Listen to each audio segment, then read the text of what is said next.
Hello बच्चों, आज हम करने जा रहे हैं एक्सरसाइज 15वीं एक्सरसाइज, नाम है प्रेरिकता। तो सबसे पहले हमें प्रेरिकता के बारे में कुछ चीजें पता होनी चाहिए कि प्रेरिकता आखिर होती क्या है। देखो, जैसे अपने पास कोई भी एक इवेंट है, घटना, मान लो अपने पास घटना ही है, तो क्या है, किसी घटना के घटित होने या ना होने की संभावना को क्या कहते हैं, प्रेरिकता। अपने को बस सीधा शब्दों में पता होना चाहिए कि प्रेरिकता आखिर है क्या। सभी कहते हैं कि प्रेरिकता प्रेरिकता, लेकिन प्रेरिकता है क्या, किसी चीज के घटित होने या ना होने की संभावना को अपने क्या कहते हैं, प्रेरिकता कहते हैं। मान लो अपने पास कोई घटना क्या है, ई है, तो इसकी प्रेरिकता क्या होगी, इसकी प्रेरिकता को कैसे लिखते हैं, पीई, और इसकी नहीं होने की प्रेरिकता को कैसे लिखते हैं, पीई नॉट से। और इन दोनों का सम क्या होएगा, हमेशा एक होएगा। ठीक है, इन दोनों का सम क्या होएगा, एक। तो अपने इसको क्या लिख देंगे, घटना ई के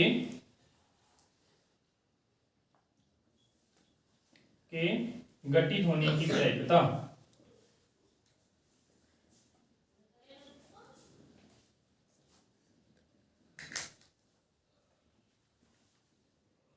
और टी ई नोट क्या है, प्रेरिकता ई के घटित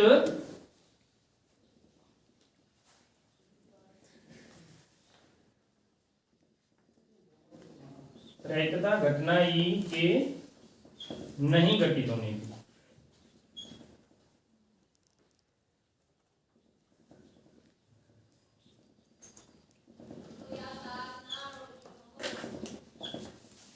अब आपके पास जो भी घटना होगी ई, ठीक है, उसकी प्रेरिकता का सम हमेशा क्या आएगा, 1 आएगा।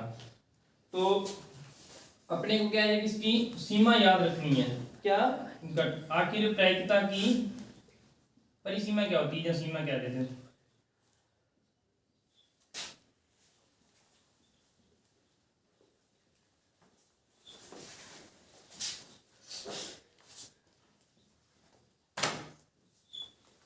इसका मतलब क्या है, प्रेरिकता की सीमा या परिसीमा, इसका मतलब है कि अपने पास जो घटना है उसकी ज्यादा से ज्यादा उसका वैल्यू क्या आ सकती है, उसका मान क्या आ सकता है। मान लो अपने पास घटना क्या थी, पीई, तो इसका ज्यादा से ज्यादा मान कितना हो सकता है, एक, और एक से छोटा, और कम से कम कितना रहेगा इसका मान, 0। 0 का मतलब क्या है कि अपने कोई घटना घटी ही नहीं हुई, तो उसकी प्रेरिकता क्या रहेगी, हमेशा 0। तो जो घटना का मान 0 से 1 के बीच ही रहेगा। प्रेरिकता क्या है, किसी घटना के घटित होने की जिसका मान 0 और 1 से ज्यादा कभी नहीं हो सकता। ठीक है, ये तो एक प्रेरिकता की क्या है, नॉर्मल है, आपको प्रेरिकता के बारे में चीजें पता होनी चाहिए।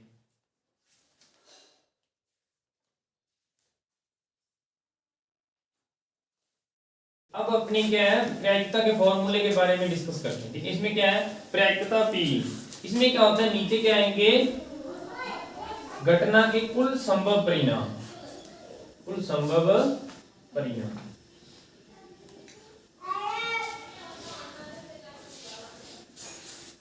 ऊपर क्या आएगा, घटना ई के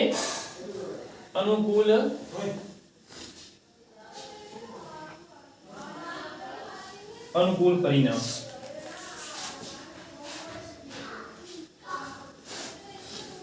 ठीक है, ये क्या है, प्रेरिकता का फॉर्मूला है। अब आपको क्या है, इसमें थोड़ा सा पहले आपको पता होना चाहिए कि एक सिक्के के प्रेरिकता कैसे निकालेंगे अपने, और एक पासे की प्रेरिकता कैसे आएगी। देखो, अगर अपने पास क्या एक सिक्का है, तो एक सिक्के की क्या है, सिक्के की ज्यादा से ज्यादा क्या है, 2 संभावनाएं हैं, एक हेड और टेल। तो इसमें क्या है, अगर अपने एक सिक्के को क्या है, एक बार उछालते हैं तो ज्यादा से ज्यादा क्या है, 2 संभावनाएं आती हैं। ये याद रखना, 2 है। तो अब क्या है, मान लो अपने क्या, चाहे तो एक सिक्के को 2 बार उछाल लें, चाहे 2 सिक्कों को 1 बार उछाल लें, तो क्या है, आगे वाली अपने को पता क्या कैसे चलेगा कि 2 सिक्कों की प्रेरिकता कितनी बनेगी। 2 सिक्कों की प्रेरिकता क्या बनेगी, एक सिक्के की प्रेरिकता अगर 2 है तो 2 सिक्कों की प्रेरिकता क्या हो जाएगी, 2 की पावर 2। तो जितने सिक्के होंगे, चाहे अपने सिक्के को जितनी बार उछाला जाता है, तो वो क्या होगी, उसकी पावर के रूप में चला जाएगा। तो क्या हो जाएगी, उसकी संभावना 4। 2 सिक्कों की कितनी आ जाएगी, 4। मान लो अपने पास 3 सिक्के हैं, तो उनकी क्या आ जाएगी 2 की पावर 3, इनकी क्या आ जाएगी कुल संभव संभावनाएं 8। ये आपको पहले कुछ आइडिया होना चाहिए, ठीक है। अब नोट कर लो। अब अपने क्या है, आपको सिक्के के बारे में तो पता चल गया, अब अपने क्या है पासे के बारे में डिस्कस करते हैं। एक पासे में क्या होता है, आपको पता है कि एक पासे में 6 अंक होते हैं 1 to 6, तो उसकी कुल संभावनाएं कितनी होती है 6। अब मान लो आपके पास क्या एक पासे की तो 6 संभावनाएं हैं, अगर आपको कह दिया जाए कि एक साथ 2 पासे उछाले जाते हैं तो इसकी संभावनाएं कितनी बनेंगी, तो ये क्या होगी, सिक्के में क्या था एक 2 की पावर बढ़ रही थी, इसमें क्या होगी आपके पास 6 की पावर के रूप में चला जाएगा। तो क्या हो जाएगा, अगर एक पासा है तो 6 और 2 पासे हैं तो कितना हो जाएगा 6 की पावर 2। इसको क्या लिखेंगे, इसकी संभावनाएं कितनी बनेगी 36। अब मान लो ऐसे अगर आपके पास 3 पासे आ जाए तो उसकी क्या हो जाएगी 6 की पावर 3, ये कितनी हो जाएगी 216, ठीक है। ऐसे चलते हैं, लेकिन आपके क्या है ज्यादा से ज्यादा 2 पासों तक, तो अपने यहीं तक डिस्कस करते हैं, ठीक है। अब आपको मान लो, आपको पता होनी चाहिए कि ये 36 संभावनाएं बनेगी कैसे। अब अपने एक टेबल ड्रॉ कर, मान लो अपने पास जब आपने पासा फेंका तो पहले पासे पे क्या आ गया 1 आ गया, और साथ ही साथ आपने दूसरा पासा फेंका उसमें भी क्या मान लो 1 आ गया, तो ऐसे संभावनाएं बनती जाएंगी। अब मान लो अपने फिक्स कर लो कि पहले पासे में तो जब आप पासा फेंक रहे हो ना तो उसमें तो 1 ही आ रहा है, तो फिर आगे वाले पासे के अंक चेंज होते रहेंगे, तो ये संभावनाएं कितनी बनेंगी 6 तक बनेगी, क्योंकि एक पासे में ज्यादा से ज्यादा 6 अंक होते हैं, संभावनाएं कितनी बन जाएगी 6। अब इसी प्रकार क्या है दूसरे, मान लो आपको पहली बार में क्या आ गया, पहले पासे में 2 आ गया, तो दूसरे में क्या आ सकता है वैसे ही 1, फिर अपने फिक्स कर लेंगे कि पहले में तो 2 ही आ रहा है, आगे वाले में अंक चेंज होते रहेंगे, तो ऐसे ही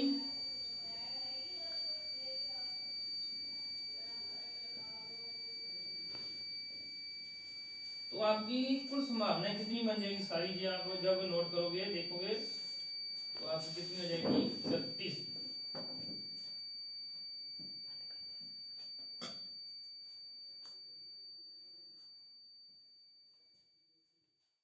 सारणी कंप्लीट हो जाएगी ऐसे, ठीक है। आपको पता, अब ये क्या अपने पास 2 पासों को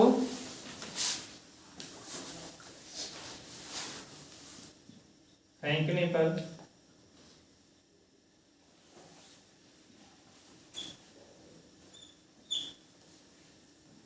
प्राप्त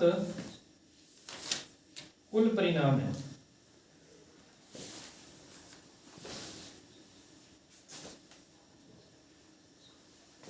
अभी अपने डिस्कस किया था ना कि 2 पासों को फेंकने पर कितने आएंगे कुल परिणाम 36, वही अपने सारणी में दिखा दिए कि 36 कैसे आएंगे, ठीक है। अब इसको नोट कर लो।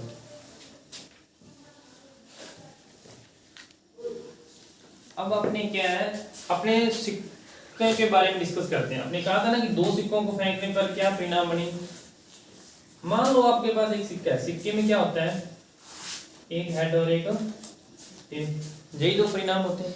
मान लो क्या मैंने सिक्का फेंका, सिक्का फेंकने पर क्या है दोनों में से कोई ना कोई एक चीज आएगी, हेड या टेल। तो एक बार फेंकने पर अपने पास परिणाम क्या आएंगे, उसको एच व टेल, जिसका सेट बनेंगे। अब मान लो अपने क्या है एक सिक्के को 2 बार फेंका,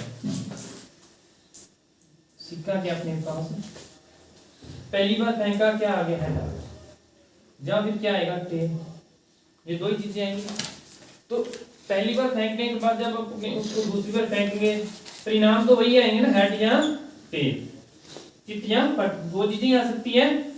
तो ऐसे ही मान लो अपने जब पहली बार अपने पास हेड आया तो दोबारा फेंका फिर क्या आएगा हेड या टेल। अगर मान लो पहली बार अपने पास क्या आ गया टेल, दोबारा फेंका फिर क्या आएगा टेल या हेड, तो इसकी क्या बनेंगे अपने पास परिणाम, जैसे ये बन गया पहला परिणाम क्या आएगा अपने पास हेड हेड, दूसरा परिणाम क्या आ गया अपने पास हेड टेल, तीसरा परिणाम क्या आएगा टेल हेड,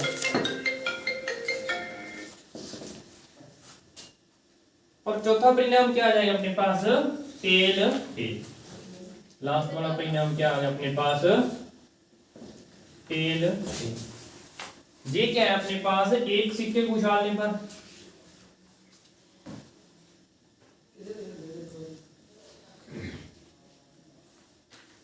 एक सिक्के के परिणाम, ये क्या है, दो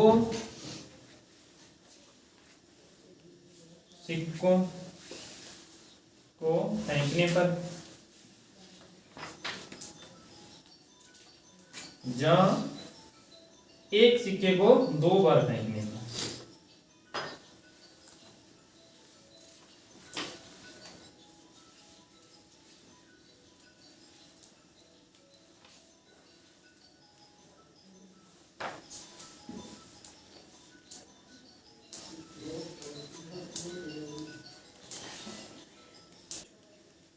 अब आपको ये समझ आ गया ना कि एक सिक्के की प्रायिकता क्या होगी, हेड व टेल, और दो सिक्कों की क्या होगी, मतलब क्या है इसमें, क्या आपको दो सिक्कों को एक बार फेंकने पर चाहे एक सिक्के को दो बार फेंकने की परिणाम क्या आएंगे, सेम ही आएंगे। क्या, head head, head tail, tail head और टेल टेल। ठीक है, अब इसको नोट कर लो। अब अपने क्या, एक सिक्के को एक बार फेंकने पर और दो बार फेंकने पर तो परिणाम निकालिए। अब क्या, आपने मान लो एक सिक्के को तीन बार फेंके तो क्या आएगा, स्टार्टिंग में तो आपके पास सिक्का है, इसमें क्या है, हेड और टेल। पहली बार फेंका तो क्या आ गया, हेड व टेल। अब दो बार तक तो आपको समझ आ चुका है, हेड व टेल। इसमें क्या आएगा, हेड व टेल। तो अब क्या है, अपने इसको तीसरी बार फेंकेंगे ना तो जहां से फिर क्या आएगी, वैसे ही हेड व टेल। इसमें से भी क्या होगा, हेड व टेल। इसमें से भी क्या हो जाएगा, हेड व टेल। क्योंकि हर बार फेंक रहे हैं ना, जहां से आगे फेंकेंगे, मान लो आपने जहां से सिक्का फेंका, पहली बार सिक्का फेंका तो उसकी क्या है, हेड या टेल, दोनों में से कोई आ सकता है। अब जहां से एक बार फेंकने के बाद अपने क्या, जहां से दूसरी बार सिक्का फेंका, मान लो पहली बार आपके पास क्या, हेड आया, तो आपने सिक्का फेंका, हेड या टेल कोई भी आ सकता है। अगर मान लो आपके पास पहले हेड आया तो फिर क्या हो सकता है, हेड या टेल कोई भी आ सकता है। जहां तक दो बार तो आपको समझ आ गया। अब तीसरी बार में क्या है, फिर आपको वैसे ही करना है। मान लो आपको पहली बार तो दोनों बार हेड हेड आ गया, तो लास्ट में क्या आ सकता है, इसमें भी हेड या टेल कोई एक ही आएगा, दोनों आएगा। और इसी में हेड के बाद मान लो पहले हेड आया फिर टेल आया, उसके बाद क्या आ जाएगा, हेड या टेल दोनों, फिर दोनों ही आ सकते हैं। अब ऐसे ही आपको सभी, अब इसकी परिणाम निकालेंगे तो क्या आएगा, तीन तीन एक साथ आ जाएंगे। ठीक है, तो इसके परिणाम क्या निकलेंगे, हेड हेड हेड। दूसरा क्या आएगा, head head tail, head head tail. अब ये पहले ऊपर वाले दो पता चल गया, नीचे वाले क्या आएगा, head tail head, head tail head. फिर क्या आएगा, हेड टेल टेल।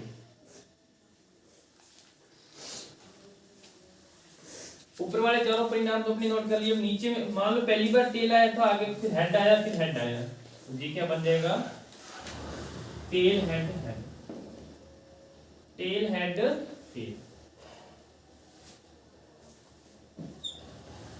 अब मान लो पहली बार हेड है, दूसरी बार भी पहली बार टेल है, दूसरी बार भी टेल है, और आगे भी क्या आ गया आपके पास, हेड आ गया। उसके बाद क्या आएगा, टेल टेल हेड। अब लास्ट में क्या आएगा, टेल टेल टेल। अब मैंने कहा ना था, अगर अपने एक सिक्के को तीन बार फेंक दिया तो उसकी प्रायिकता क्या होती है, परिणाम कुल संभव परिणाम कितने होते हैं, 2 की पावर 3। क्योंकि तीन बार फेंका सिक्के को तो कितनी आनी थी, 8। अब अपने काउंट कर लेते हैं कि 8 आगे अपने बन गए, 1 2 3 4 5 6 7 8। वही अपने क्या, 8 परिणाम अपने को पता चले। ठीक है, अब इसको नोट। अब अपने क्या है, असंभव घटना व निश्चित घटना के बारे में डिस्कस करें। असंभव से, असंभव घटना का मतलब क्या है, नाम से पता चल रहा है ना, असंभव, जो हो ही नहीं सकती, जो घटना होएगी नहीं तो उसकी प्रायिकता क्या है। अब जो घटना नहीं होगी उसे क्या बोलते हैं, असंभव घटना। और इसकी प्रायिकता क्या होगी जी, जो घटना घटित ही नहीं हो सकती। मान लो अपने सिक्का फेंका ही नहीं तो वो उसमें हेड या टेल आएगा कैसे। ठीक है, जो घटना अपने घटित ही नहीं हुई तो वो क्या है, असंभव घटना है, उसकी प्रायिकता कितनी होगी, 0। अब एक क्या है, निश्चित घटना। निश्चित घटना क्या है, अपने जो होके ही रहेगा। अपने क्या, मान लो एक सिक्का है जो अपने पास है, उसको फेंकेंगे तो अपने को पता है एक सिक्का फेंकने पर क्या है, उसमें हेड या टेल तो आएगी है, तो वो निश्चित हो गया। तो उसकी प्रायिकता ज्यादा से ज्यादा क्या होती है, एक। जो निश्चित घटना उसकी प्रायिकता कितनी होती है, एक। अब इसको नोट करो।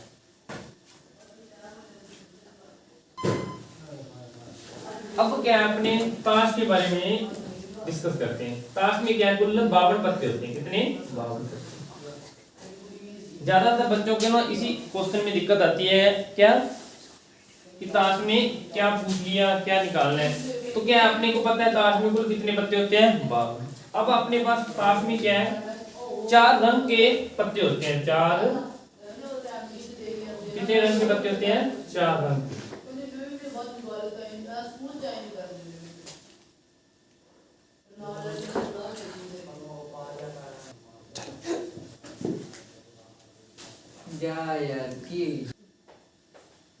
अब अपने पास क्या है, ताश में 52 पत्ते होते हैं। 52 पत्तों क्या क्या, 4 रंग के पत्ते होते हैं। कौन कौन से, पहले एक तो क्या होते हैं, हुक्म के पत्ते। अब 4 रंग के पत्ते होते हैं और चारों क्या है, 13 पत्ते होते हैं। कितने, हुक्म, चिड़ी, पान और ईट। ठीक है, क्या 4 रंग के पत्ते कितने कितने होते हैं, सभी 13 पत्ते होंगे। सभी रंग के कितने होंगे, 13। अब क्या है, डुबकी से स्टार्ट हो जाए, जैसे 2 3 4 ऐसे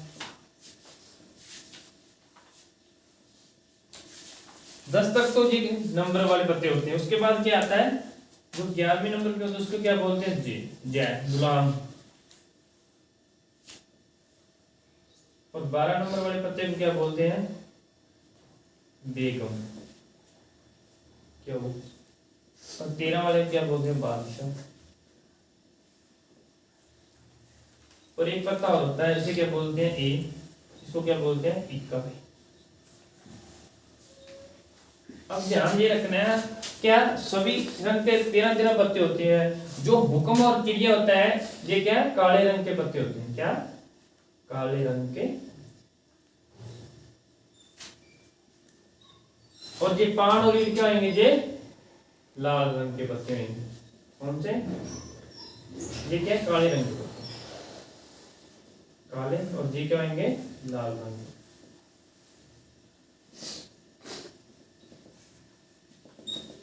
ठीक है, अब ये सभी में 13 पत्तियां सेम ही होंगी। जैसे 2 से लेकर 10 तक तो नंबरिंग वाले होंगे। उसके बाद क्या है, 11 पे जे गुलाम हो गया, 12 पे बेगम होगी, 13 पे बादशाह हो गया।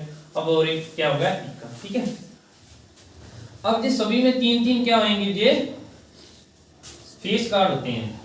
इनको क्या बोलते हैं, फेस कार्ड। फेस कार्ड भी क्या देते हैं, या क्या क्या कहते हैं इसको, अपने तस्वीर वाले पत्ते। क्या, तस्वीर वाले पत्ते।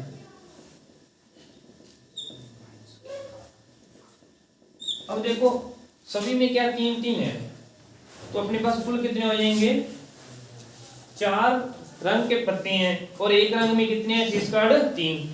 कुल पत्ते कितने हो जाएंगे, फेस कार्ड वाले 12। ठीक है, फेस कार्ड कितने हो जाएंगे, 12।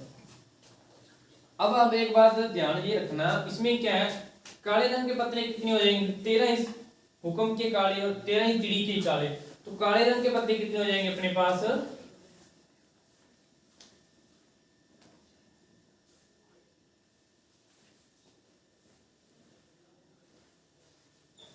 13 और 13 क्या हो जाएंगे, 26। इसी प्रकार लाल रंग के कुल पत्ते कितने हो जाएंगे अपने पास, 13 इसके 13, ये लाल रंग के भी कितने हो जाएंगे, 26। ठीक है, तो बस ज्यादा यही आपको ध्यान रखना है भी काले रंग के पत्ते कितने होते हैं और लाल रंग के पत्ते कितने होते हैं, फेस कार्ड इसमें कितने होते हैं, हर रंग में कितने 3 फेस कार्ड होंगे, गुलाम, बेगम और बादशाह। और 4 रंग के आपके पास पत्ते हैं कुल, तो हर कलर में, हर रंग में कितने 3 तस्वीर वाले पत्ते हैं या कार्ड, फेस कार्ड है। तो ये कितने हो जाएंगे कुल, 12 फेस कार्ड। ज्यादा क्वेश्चन में बच्चों किसी में दिक्कत आती है फेस खड़ा हो, ठीक है।